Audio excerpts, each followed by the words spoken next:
যে অত্যন্ত গুরুত্বপূর্ণ কিছু অধ্যাদেশ যেগুলোকে ল্যাপস করার, বাতিল করার একটা প্রস্তাবনা সরকার দলের পক্ষ থেকে দেওয়া হয়েছে। গুম প্রতিকার ও প্রতিরোধ অধ্যাদেশ, দুর্নীতি দমন কমিশনের নিয়োগ সংক্রান্ত অধ্যাদেশ, সুপ্রিম কোর্টের বিচারপতি নিয়োগ সংক্রান্ত অধ্যাদেশ, মানবাধিকার কমিশনের বিষয়ক যে অধ্যাদেশ, তারপরে পুলিশ সংস্কার কমিশন সংক্রান্ত যে অধ্যাদেশ, এরকম গুরুত্বপূর্ণ অনেকগুলো অধ্যাদেশ যেগুলো জনজীবনের সাথে এবং রাষ্ট্র কাঠামোর সাথে ওতপ্রোতভাবে জড়িত, সে অধ্যাদেশগুলোকে বাতিল করার বা সময় মতো এখানে উপস্থাপন না করার প্রস্তাবনা সরকার দলের তরফ থেকে করা হয়েছে।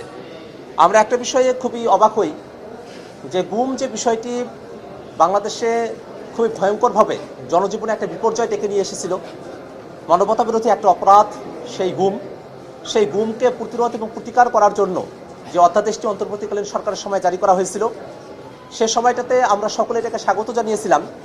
কারণ আমাদের অভিজ্ঞতা এটাই যে আজকে যারা সংসদে আমরা আছি, সরকারি দল এবং বিরোধী দল, আমাদের সকলেরই অনেকেই যারা সহকর্মী ছিলেন, যারা সহযোগিতা ছিলেন, তাদেরকে এই গুমের শিকার হতে হয়েছিল।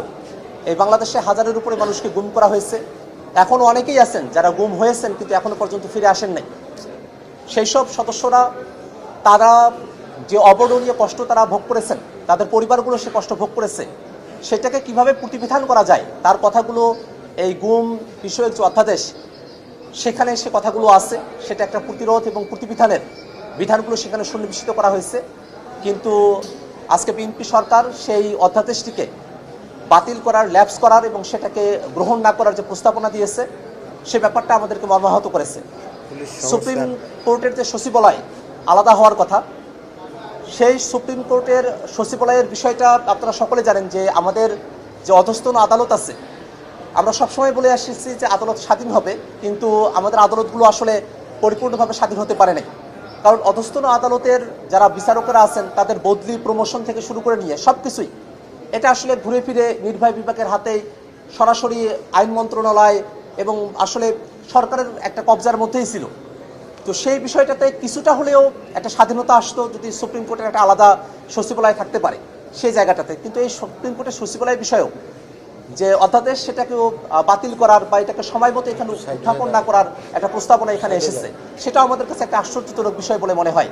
এছাড়া বিচারপতি কারা হবেন সেই বিষয়টা নিয়েও প্রস্তাবনা আছে যে সেটাকে উত্থাপন করা হবে না।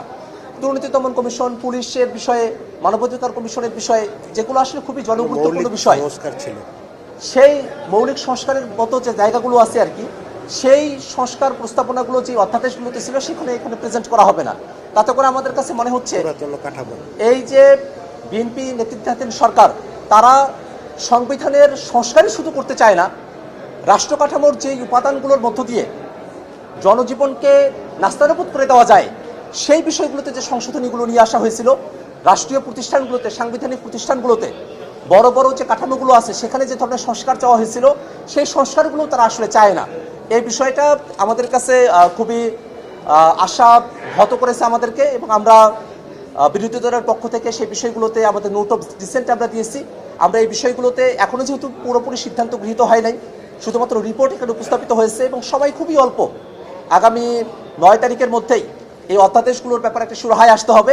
আমরা সরকারি দলের কাছে আহ্বান জানাবো, গুম, বিচারপতি নিয়োগ, সুপ্রিম কোর্টে আলাদা সচিবালয়, দুর্নীতি দমন কমিশন, মানবাধিকার কমিশন, পুলিশ এবং অন্যান্য যত জনগুরুত্বপূর্ণ বিষয় রয়েছে সেই বিষয়ে যে অধ্যাদেশগুলো আছে সেই অধ্যাদেশগুলোকে যেন এবারের সংসদ উত্থাপন করা হয় এবং সেগুলোকে গ্রহণ করা হয়।